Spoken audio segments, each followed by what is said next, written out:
I was listening to a song by Boy George and Culture Club, and if you don't know about Culture Club, Google it. It's a band that came out in the 80s. They had a song called Time. And if you listen to the words, you have to pay close attention. There was a phrase in there where Boy George says, "Time is like a clock of my heart." I think that's what it was. And it's true if you think about it. Time is something that nobody can control. You can use it to the best of your ability, but you can't stop the clock. It's going to keep ticking forward no matter what. And that's a hard thing for a lot of people to accept.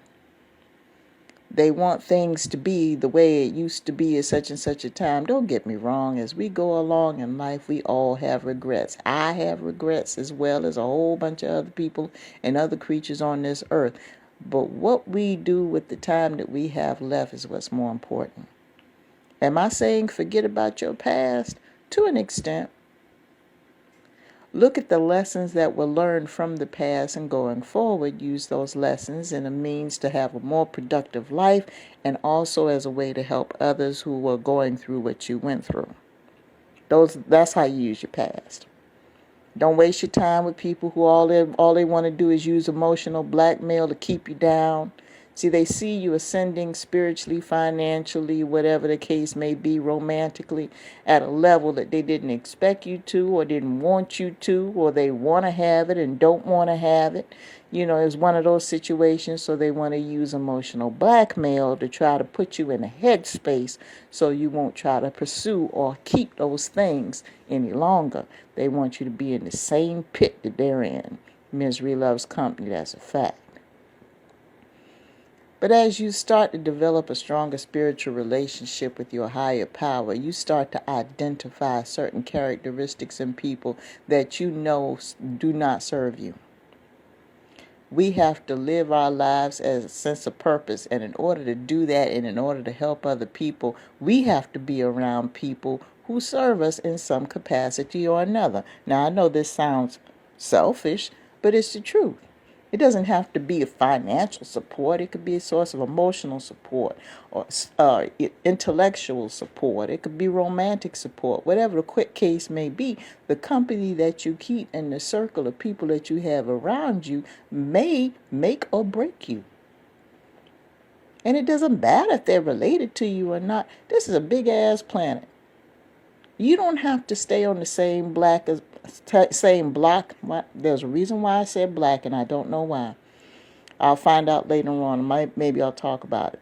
You don't have to stay on the same block as your toxic family members just so you want to show the world that you have a unified family. Well, you're not unified, because if you don't get along with those people, you're not unified. And the truth is going to come out later on about what you're about anyway.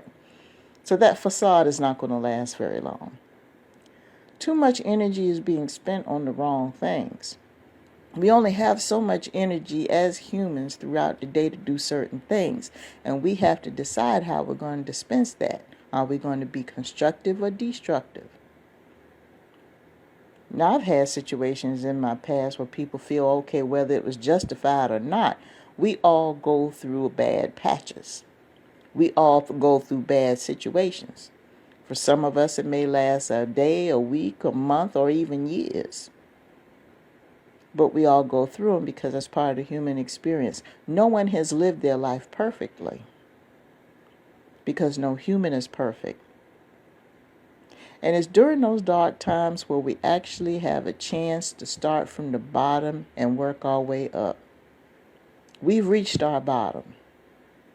And that's the time when you go through soul searching. That's the time where you have to reach for sources outside the human realm to help you, because nobody else around you is giving you what you need to pull you out of the mess you're in.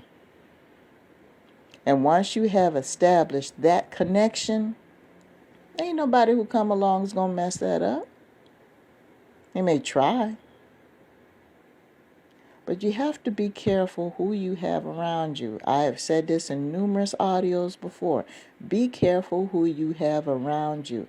It doesn't matter if they're a relative or the case may be. If every time you're around this person it's a negative situation or whatever, distance yourself.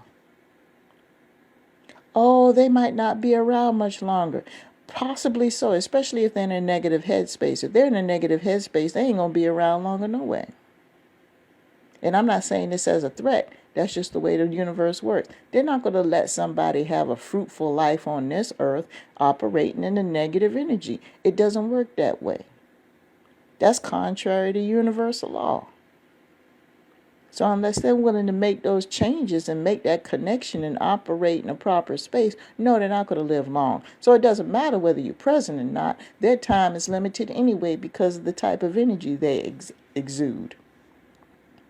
That's just the way it works, people. You have to love from a distance.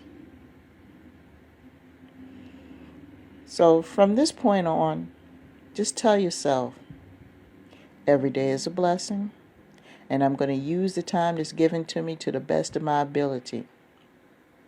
I'm going to attempt to do everything the best that I can. Whether I so-called fail or not, there's a lesson in all of it. But I'm going to do everything and put as much energy as I can into the tasks that are put in front of me. And at the end of the day, I'm going to have the satisfaction of knowing that I operated in a positive way that day. That's it. Talk to you guys later.